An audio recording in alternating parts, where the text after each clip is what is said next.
Bismillahirrahmanirrahim. Assalamualaikum warahmatullahi wabarakatuh. Perkenalkan, nama saya Arvin Setiawan dengan NIM 22475032. Di video ini saya akan menjelaskan tentang 3 hal. Yang pertama, perbedaan antara pendekatan saintifik dan pendekatan kontekstual. Yang kedua, 3 kelebihan dari pendekatan konstruktivistik.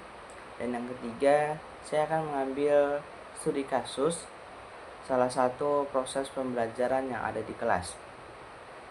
Yang pertama, perbedaan antara pendekatan saintifik dan pendekatan kontekstual.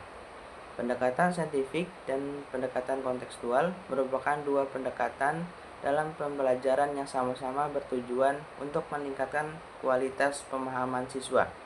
Namun, keduanya memiliki perbedaan mendasar. Pendekatan saintifik lebih berfokus pada proses pembelajaran yang sistematis dan logis dengan mengikuti langkah-langkah ilmiah, yaitu mengamati, menanya, mencoba, menalar, dan mengomunikasikan. Tujuannya adalah agar siswa terlibat secara aktif dalam proses berpikir kritis, dan mampu menemukan konsep melalui kegiatan eksplorasi dan investigasi seperti seorang ilmuwan. Sementara itu, pendekatan kontekstual menekankan pentingnya mengaitkan materi pembelajaran dengan kehidupan nyata siswa. Dalam pendekatan ini, siswa belajar melalui pengalaman yang relevan dengan lingkungan sekitar. Guru berperan sebagai fasilitator yang membantu siswa memahami konsep dengan menghubungkan teori dengan praktik yang ada dalam kehidupan sehari-hari. Pendekatan ini lebih menekankan makna dari proses belajar itu sendiri. Singkatnya, pendekatan saintifik menekankan proses ilmiah yang logis dan sistematis, sedangkan pendekatan kontekstual lebih menitikberatkan pada keterkaitan antara materi pembelajaran dengan dunia nyata siswa. Baik. Untuk selanjutnya yang kedua yaitu 3 kelebihan dari pendekatan konstruktivistik.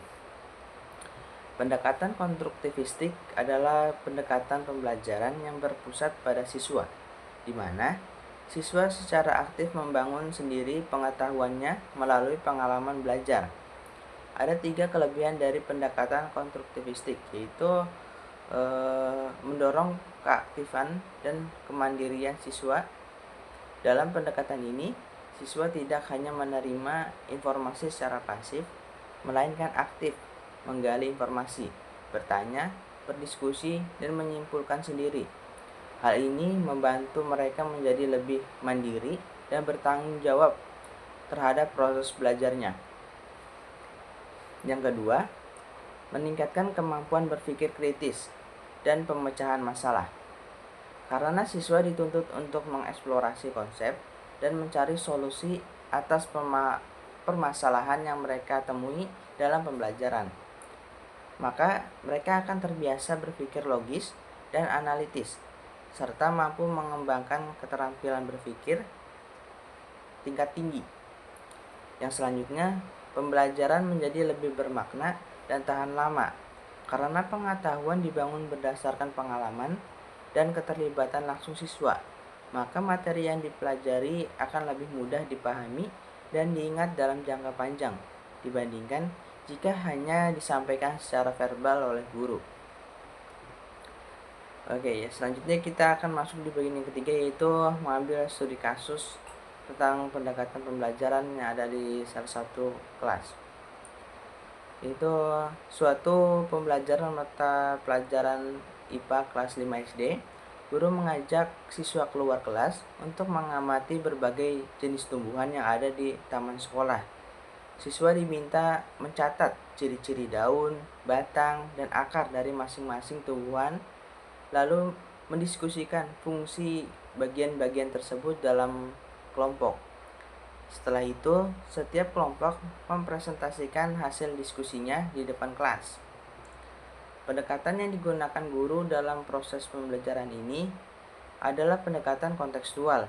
Hal ini terlihat dari cara guru mengaitkan materi pembelajaran dengan lingkungan sekitar siswa, serta melibatkan mereka dalam pengalaman langsung yang relevan dengan kehidupan nyata. Berdasarkan dari teori konstruktivistik, pembelajaran yang bermakna terjadi ketika siswa membangun sendiri pengetahuannya melalui interaksi aktif dengan lingkungannya dan relevan untuk belajar.